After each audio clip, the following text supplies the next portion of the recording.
मध्य प्रदेश में बीजेपी 2003 से सत्ता में है। इसके बावजूद भी बीजेपी के कद्दावर नेताओं का बीजेपी छोड़ना समझ से परे नजर आ रहा है। चूंकि 2023 में मध्य प्रदेश में विधानसभा चुनाव होना है, तो नेताओं का दल बदलना आम बात है।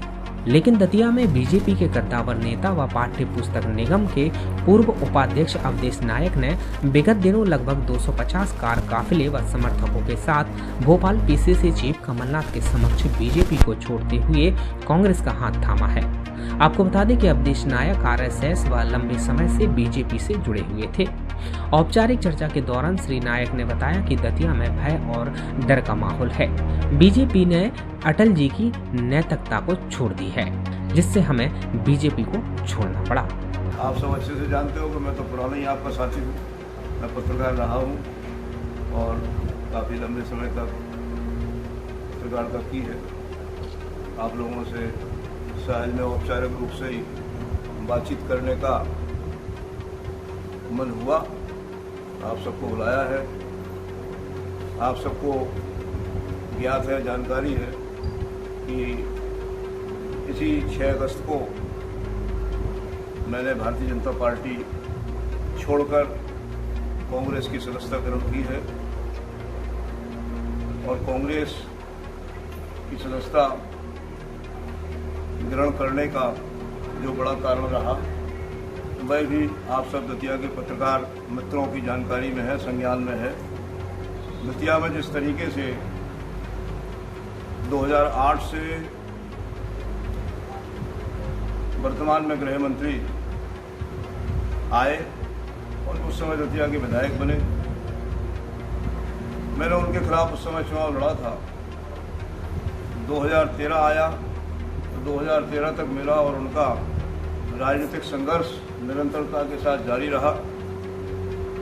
कई बड़ी घटनाएं हुई।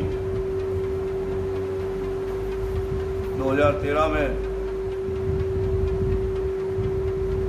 माननीय मुख्यमंत्री जी ने मुझे बुलाकर कहा था कि इनका काम करना और तुम्हारा सम्मान रखा जाएगा। तो 13 से 18 भी निकल गया। माननीय मुख्यमंत्री जी ने अवश्य मेरा मान सम्मान रखने का काम किया। मुझे राज्य मंत्री का दर्जा देकर निगम में उपाध्यक्ष बनाया। लेकिन इसी दौरान कुछ ऐसी छोटी छोटी सी और बड़ी घटनाएं होती गई, जिनसे मुझे ऐसे लगातार अनुभव में आया, महसूस हुआ कि डॉक्टर नरोत्तम मिश्रा जी अपने पुत्र मोह से ग्रसित होकर और मेरे जैसे कार्यकर्ता को धीरे धीरे साइड लाइन करने का काम कर रहे हैं।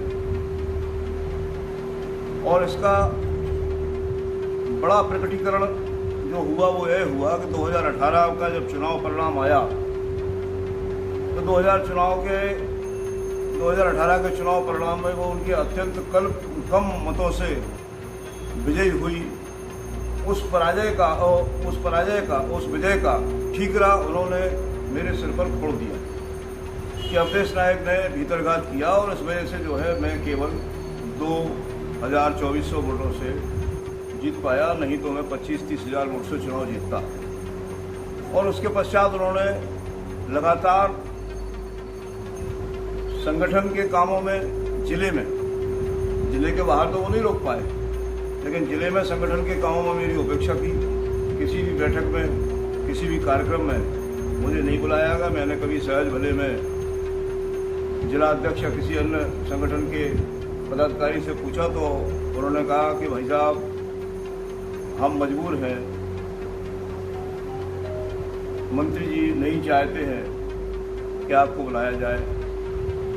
इन सब की शिकायतें भी, इसकी चर्चा मैंने ऊपर की तो ऊपर के लोग भी उस बात को यह तो मानते रहे कि उन्हें बुलाना चाहिए, आपको जाना, आप जैसे कार्यकर्ता की उपेक्षा नहीं होना चाहिए, परंतु वैसा कोई सहयोग नहीं मिला, लेकिन संगठन के लोगों ने सदैव कहा कि आप बहुत अच्छे कार्यकर्ता हो, इसलिए आपकी सेवाएं पूरे प्रदेश में हम लेते रहेंगे। वो सब जारी रहा। अब इसी दौरान 2020 का चुनाव आया, 2020 की घटनाक्रम घटित हुआ, जिसमें कांग्रेस की सरकार गिराई गई, भारतीय जनता पार्टी की सरकार बनी, और उसके बाद जो गृह मंत्री बने नरोत्तम मिश्रा जी, तो उन्होंने पहला काम जो किया वो मेरा खटोरा माइनर है, खटोरा माइनर, उसमें उस नहर का ठेका था, उसको कैंसिल करवाया और उसके बाद उस पर रिकवरी भी निकलवा दी। उसका प्रकरण अभी चल रहा है। फिर मेरे साथियों पर, सहयोगियों पर विभिन्न प्रकार के प्रकरण दर्ज कराए, दुकानें तोड़ दी, स्थानांतरण करा दिए, शस्त्र लाइसेंस निरस्त करा दिए, चुनाव लड़ते लड़ते फर्जी प्रकरण दर्ज हुआ, जेल यात्राएं हुई मेरे ऊपर, मेरे भाई के ऊपर, सहयोगियों के ऊपर, विभिन्न प्रकार से जो सब हुआ। साथ ही साथ अनेक अफसर ऐसे आए, एक दो नहीं, 1000-2000 अफसर ऐसे आए। जब लोगों ने कहा कि भाई साहब जन्मदिन था, आपको नहीं बुला पाए, दुकान का उद्घाटन था, आपको नहीं बुला पाए, वैवाहिक कार्यक्रम में आपको निमंत्रण बहुत इच्छा होने के बाद भी नहीं दे पाए, क्योंकि आप जानते हो किसका दबाव है, नाम लेकर ये कहा जाता है तो उनको बुलाओगे तो अच्छा नहीं होगा। और इन सब कारणों से भारतीय जनता पार्टी के शीर्ष नेतृत्व को भी इस बात से सदैव अवगत कराया, लेकिन उस उत्पीड़न का, उस अत्याचार का, तानाशाह रवैये का कोई भी समाधान नहीं कर पाया। इसी दरमियान मेरे मन में विचार आया, साथियों से चर्चा की और मैंने कांग्रेस पार्टी में जाने का निर्णय लिया।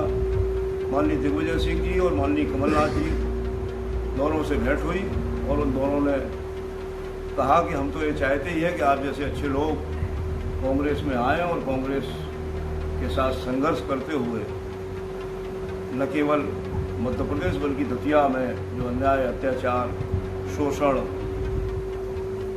हो रहा है, डर, भय और आतंक का जो वातावरण भारतीय जनता पार्टी के राज्य में गृह मंत्री नरोत्तम मिश्रा ने फैला रखा है, उसका विरोध करिए। 6 अगस्त को हम सब शामिल हुए। बेरोजगारी भारतीय जनता पार्टी के राज्य में बढ़ी है, महिलाओं पर अत्याचार लगातार हो रहे हैं, बलात्कार की घटनाएं होती हैं, अपने दतिया में तमाम लूट की घटनाएं भी हुई हैं, विकास की बड़ी चर्चा होती है, विकास की 2-3 बातें दतिया में बड़ी गिनाई जाती हैं, कभी भी चर्चा हो भारतीय जनता पार्टी के नेताओं के द्वारा या गृह मंत्री नरोत्तम मिश्रा जी के द्वारा, तो हमें मानते थे कि मेडिकल कॉलेज जब बनेगा तो मेडिकल कॉलेज बनने के पश्चात दतिया के मरीजों को दतिया से बाहर नहीं जाना पड़ेगा। लेकिन आप पत्रकार हैं, लगातार आप भी छापते रहते हो और जानकारी भी आती रहती है, सोशल मीडिया पर लगातार वीडियो वायरल होते हैं। अस्पताल में डॉक्टर्स ने मरीजों के संग ऐसा व्यवहार किया, मरीजों के संग मारपीट कर दी। रेफर करना तो आम बात है, रेफर करना आम बात है। अस्पताल की बिल्डिंग बहुत अच्छी बनी है, मेडिकल कॉलेज की बिल्डिंग बहुत बनी है, बाहर से देखने पर बहुत अच्छी लगती है। हम जब पढ़ा करते थे तो एक मुहावरा याद आ रहा है कि ऊंची दुकान और फीके पकवान। तो दतिया का जो विकास है वो ऊंची दुकान और फीके पकवान जैसा है। हम 3 सड़कें ले सकते हैं, जो तीनों सड़कें जहाँ पर दतिया में लाखों हजारों लोग आते हैं प्रतिमाह, शनिवार को तो आते ही, हवाई पट्टी से लेकर पीताम्बरा पीठ की सड़क, सोरियन ग्राउंड के सामने से लेकर झांसी बाईपास का मार्ग और स्वयं पीताम्बरा पीठ के चौराहे से लेकर और सिविल लाइन का मार्ग, विशेषकर नजरबाग के सामने जो गड्ढम गड्ढा लगातार होते हैं, हर 3 महीने में उनकी टैच वर्ग के द्वारा गड्ढे भरने का काम होता है, टिप्पा टाई होती है। किस तरह से बारादरी ध्वस्त हुई एक छोटी सी टक्कर से, किस तरीके से अन्य सारे विकास के काम गुणवत्ता विहीन हो रहे हैं, इन सब की आप सबको अच्छे से जानकारियां हैं। और इसलिए विकास कुछ नहीं है। विकास जो है वो मंत्री नरोत्तम मिश्रा के परिवार का है, उनके चंद चाटुकारों का है और उनसे जुड़े हुए उनके 1-2 रिश्तेदारों का है। दतिया में कहीं जमीन हो और उस जमीन वो किसी की भी हो, लेकिन उस जमीन पर अगर उनके परिवार की और उनके रिश्तेदार की दृष्टि पड़ गई कि इस जमीन से बहुत माल कमाया जा सकता है, आगे जाकर बड़ी कमाऊ जमीन सिद्ध होगी, तो वो जमीन किसी की भी हो, उस पर दबाव बना बनू के वो जमीन उनके परिवार के नाम हो जाती है। परिस्थितियां ऐसी डर और भय की बनी है। सीता सागर के सामने होटल ब्लू स्टार के बगल में झांसी वाटिका के पास जो बहुत बड़ा महल बन रहा है, यह महल हमारे दतिया के लोगों की ईमानदारी से अर्जित की हुई धन संपदा जो उन्होंने लूटी है उससे बन रहा है। इन सब के विरोध में शंखनाद करने के लिए दतिया विधानसभा से कांग्रेस जीते और कांग्रेस का इसको कृपया हटा भी देंगे। कांग्रेस जीते और कांग्रेस को यहाँ से समूल पूरे जिले में जिताने के लिए काम करूँगा।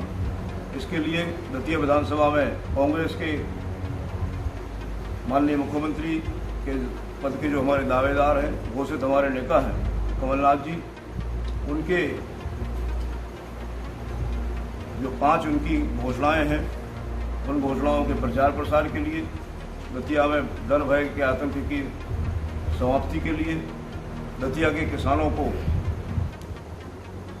पानी बिजली मिले इसकी मांग करने के लिए जनसंवाद यात्रा 26 तारीख से प्रारंभ मैं करने जा रहा हूं।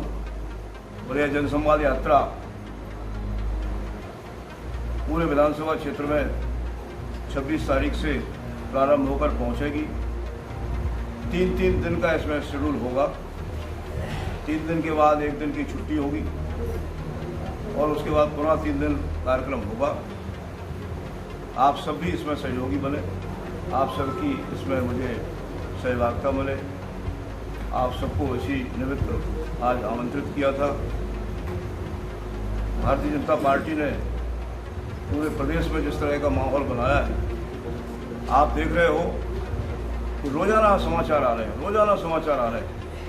भारतीय जनता पार्टी का फलानी विधानसभा क्षेत्र से और उस कद्दावर नेता ने, उस पूर्व विधायक ने, उस पूर्व पदाधिकारी ने और कहीं तो वर्तमान में जिला पंचायत जनपद के अध्यक्षों ने भारतीय जनता पार्टी त्यागी, कांग्रेस का दामन थामा। और यह सब निरंतरता के साथ चल रहा है।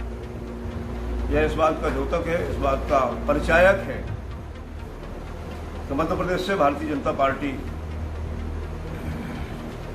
अब सत्ता से बेदखल होने वाली है और कांग्रेस की सत्ता आने वाली है। इसी निमित्त आप सबको मैंने आज आमंत्रित किया था। आपका बहुत बहुत धन्यवाद। दतिया से यूडी न्यूज के लिए विनोद कुशवाहा की रिपोर्ट।